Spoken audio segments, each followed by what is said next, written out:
In this video, we are going to talk about creating citations for websites.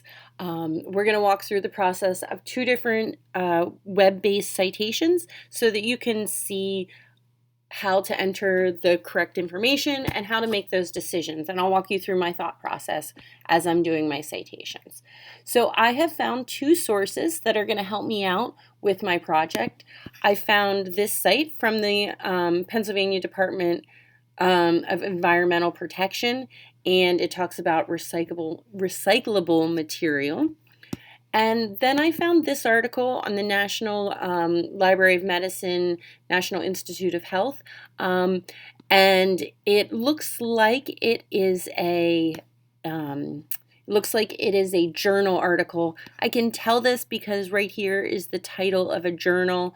It has a date, it has a volume and an issue number, and it has really big page numbers. So I can tell just from looking at this top here that it's not a web page, that it's actually a journal article that's been made available through the web. So we're going to walk through that process. I'm going to start with the web page. So I'm going to go to New Source, and this is a website that I am starting with. That means that I searched the web, and now I'm looking to cite a specific page on the web. So I'm going to select Web Page. So my process is to just go through the checkboxes, and I'm going to start with the URL. URL is this section right here, and I'm going to hit copy, and I'm going to paste it in here. The next thing I'm going to do is look for a date of publication. Usually those are available all the way down at the bottom. This page in particular has a copyright of 2019. It doesn't look like they have any more specific dates for when the content was written. So we're going to go with the copyright date of the page, which is 2019. Now, one of the things to keep in mind when you're doing the date of publication of a website is that not every website, not every web page is going to have a date of publication. Sometimes you'll just have a copyright date like we did in this case. Sometimes you won't have any date at all.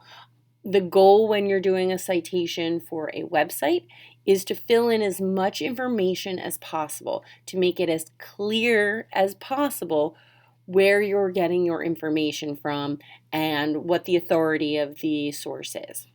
So the most recent date of access, you can just click today and it'll fill in the day that you're working on it. Next, I'm going to look for contributors. So sometimes this can be a little tricky. So I'm going to go back and look at my page. And it's not really very clear who wrote this material. So I'm going to leave my contributors blank because my only options are author, editor, and translator. The only thing that I might decide to do, and in this case I am going to do it, is that I'm going to say that this site was written by the Department of Environmental Protection. So there's a spot here for group. Sometimes when you're using a big organization, you can have that as an option.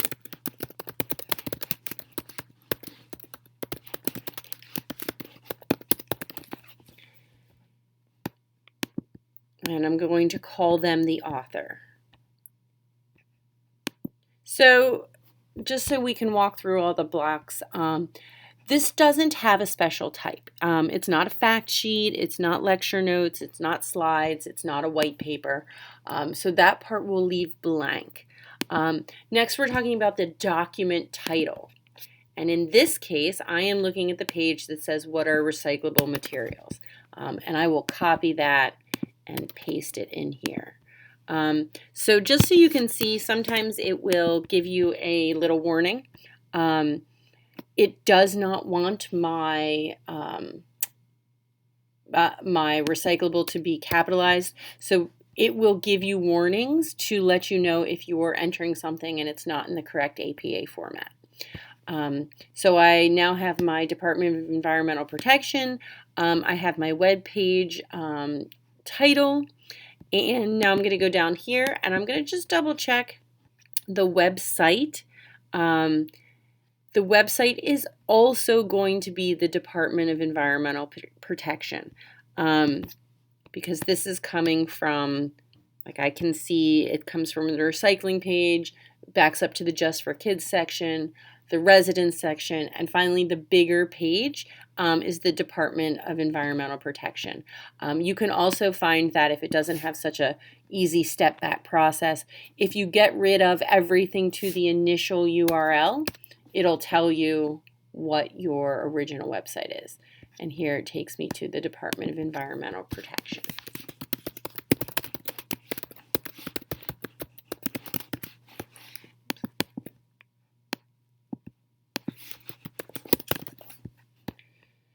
So now I have filled in my blanks as best as I could, and I am going to click Save.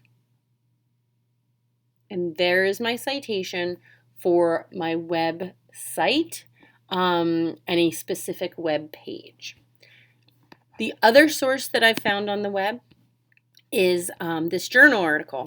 And so this one's going to be a little bit more in-depth when we go to cite it. So I'm going to click New Source, Website, and now I'm looking for journal. So that's right here. I know it's a journal a couple different ways. I know it's a journal because if I click here, it will search in the catalog. I could actually search this and what it is.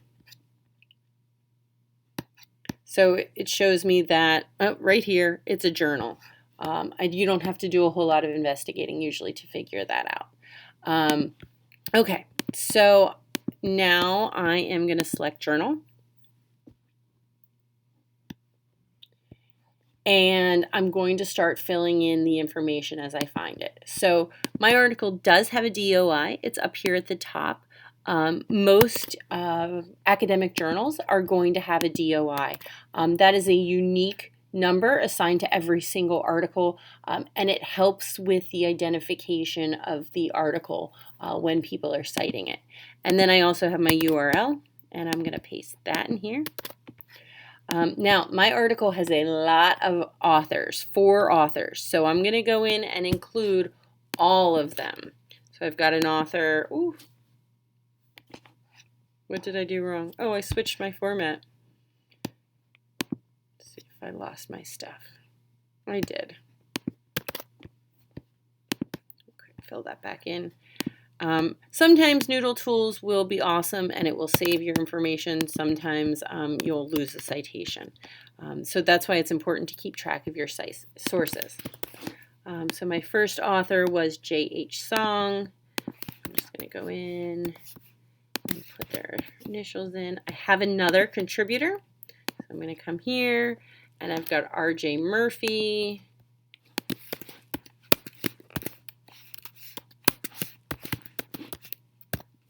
And I've got another contributor, and I'm not going to try and spell that one on my own.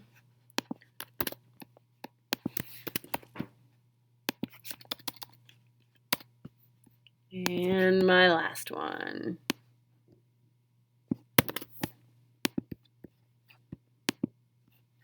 So it's really important that you include your authors. noodletools will set it up in the correct format, but you want to make sure that you give noodletools as much information as possible when creating your citation. So I have my 4 authors in there. I'm going to grab my author title, or my title of my article. You can see I'm copying and pasting a lot. I don't really type a lot in when I'm doing websites. I copy and paste as much as possible. Okay, so the next thing I went to find, there's no English translation, but I do have page numbers. In this particular article, it showed me page numbers up here at the top. That's how I knew. That this was a journal. It was one of my clues. And my end pages.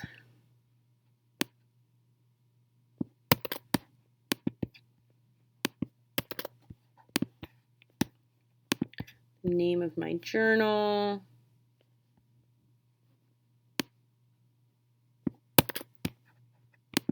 And actually, after Googling it, I'm wondering if it's the full title. So after I Googled it, I saw that it's not actually the full title right there. So I found it when I Googled it. And I'm going to put that in here. And I've got my date, 2009, July 27. Or 29. And my volume and issue. This is my volume number. This is my issue number.